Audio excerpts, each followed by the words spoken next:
IVM. $100. That's all it takes to begin your journey with Bitcoin and Ethereum. No, really. With CoinSwitch, you can start investing in over 100 cryptocurrencies with just 100 rupees. On top of that, there are zero charges for deposits and withdrawals, so you can trade, buy, sell, however and whenever you want. All of this, plus their extremely intuitive interface, makes CoinSwitch the perfect app for beginners in the crypto space. But don't take my word for it. Just download CoinSwitch for free and try it out for yourself. If you'd like more information on cryptocurrencies, tune into A Show About Crypto with me, Rohan Joshi, my new adventure on IVM Podcasts. CoinSwitch, kuch to badlega.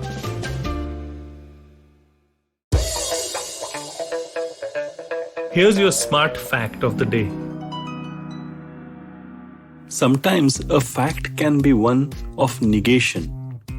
The phrase, for example, left brain and right brain has been used quite a lot in recent times, saying, oh, this guy is left-brained and logical and right-brained and creative. Actually, left and right brain just refers to the anatomical halves or hemispheres of your brain.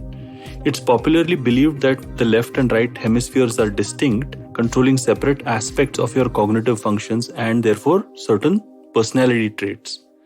But studies have recently shown that the left and right separation is kind of misunderstood and things are way more complex than they seem.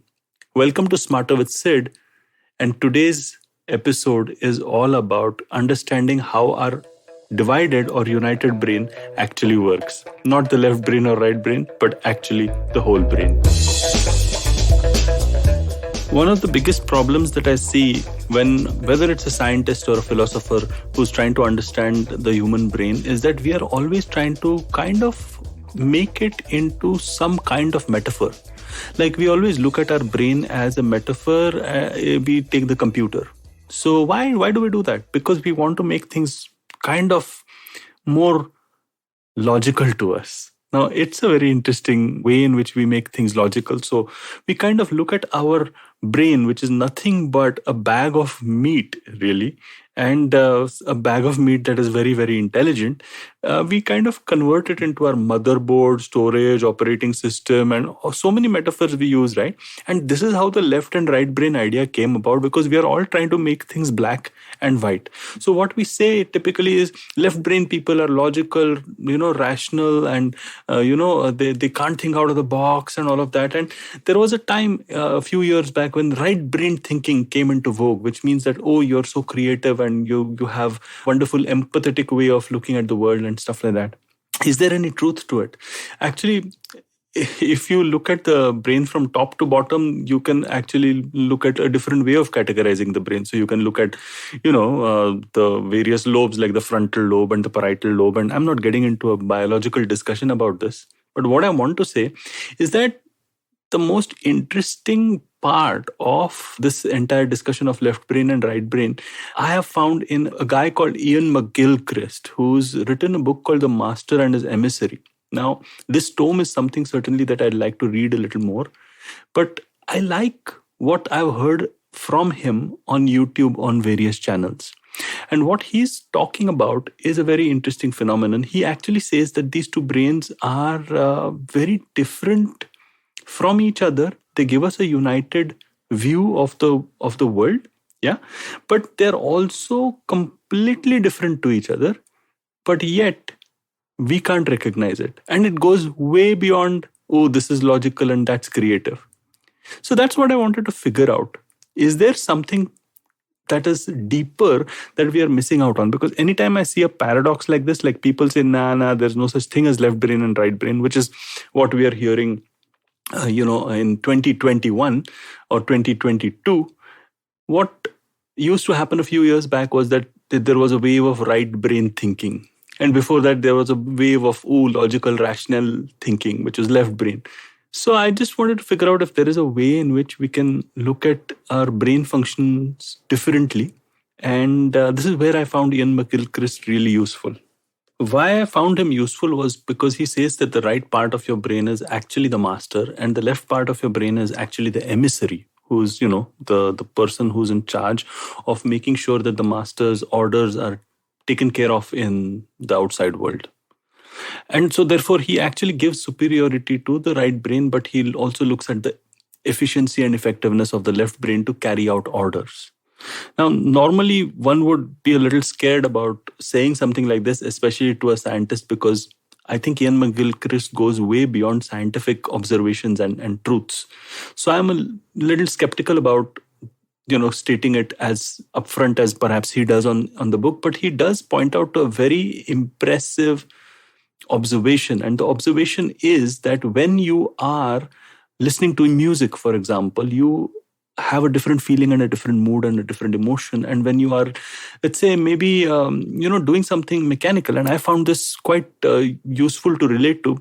Remember the mood that you're coming out of an exam mode when you're trying to enjoy the holidays, but you're still in exam mode. So you're looking at the world through very mechanical eyes. I don't know how best to explain this, but we still are in the robotic mode, and it takes a little while to get out of that mode and into holiday mode.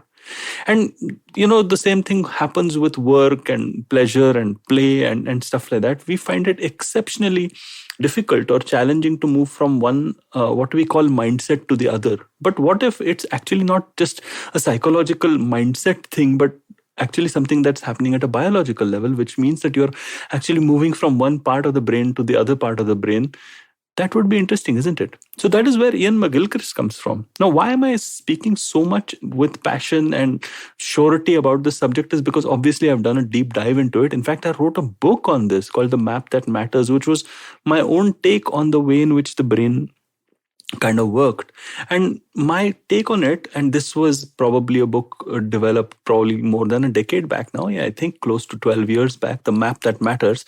And I looked at the human brain in a different way, not a scientific way, but from an observational perspective. I looked at 4 specific areas that each brain seems to be functioning under. One was the area of curiosity.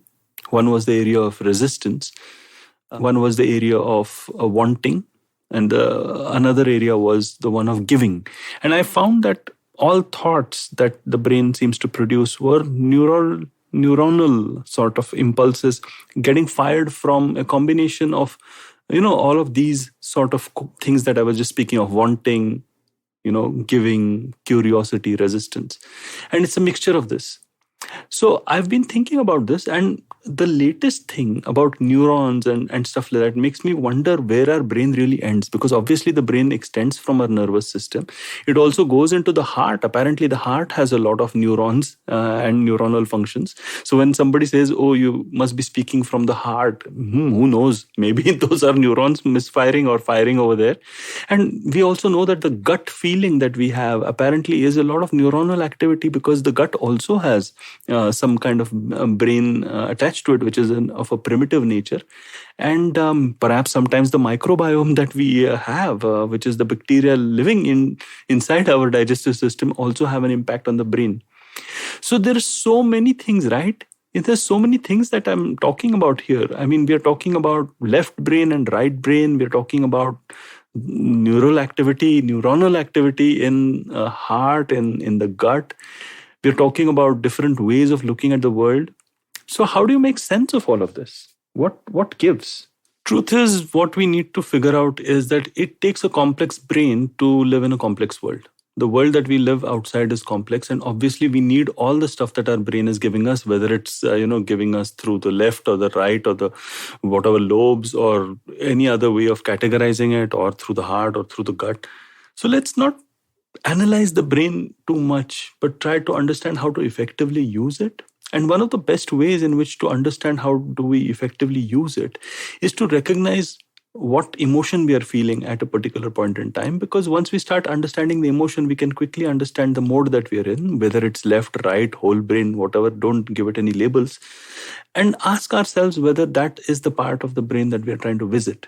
And is that the best way in which we can do it? And by just asking that question, I noticed that sometimes you just flip and move to another side of the brain. So I found that particularly useful. The second thing that I find useful is the notion of neuroplasticity, because we know that, by learning new things, we are continuously forming new brain connections, new neural connections in our head.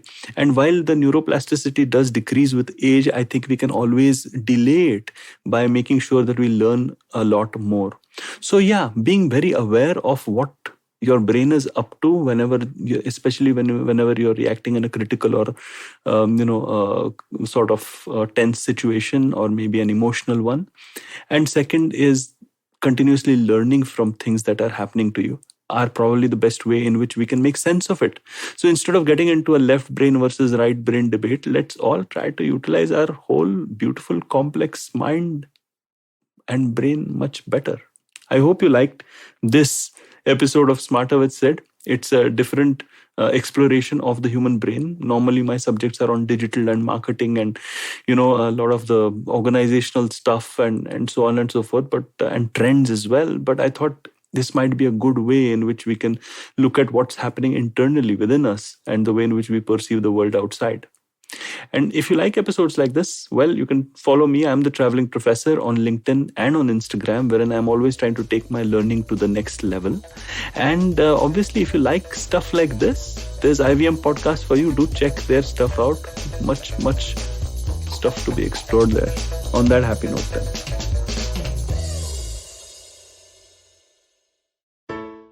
Hey everybody, it's been another great week on the IVM Podcast Network. On Cyrus Says, writer-director Supan Verma tells Cyrus what it was like co-directing Season 2 of The Family Man. In their new miniseries, Ek Sawal Kahi Jawab, the Pulyabazi hosts ask, how much should the government's tax income be? What's life like in your 40s? Actor Sikandar Kher talks to Ritasha and Ayushi on Agla Station Adulthood. On All Things Policy, the Takshashila folks shed light on a probable global treaty for pandemic management.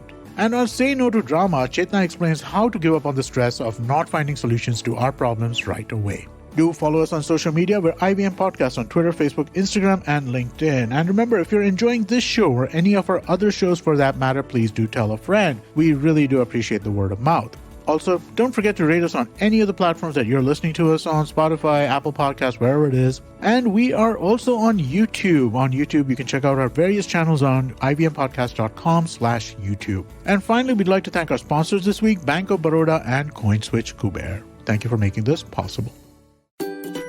Remember the days when our granny used to narrate once upon a time stories?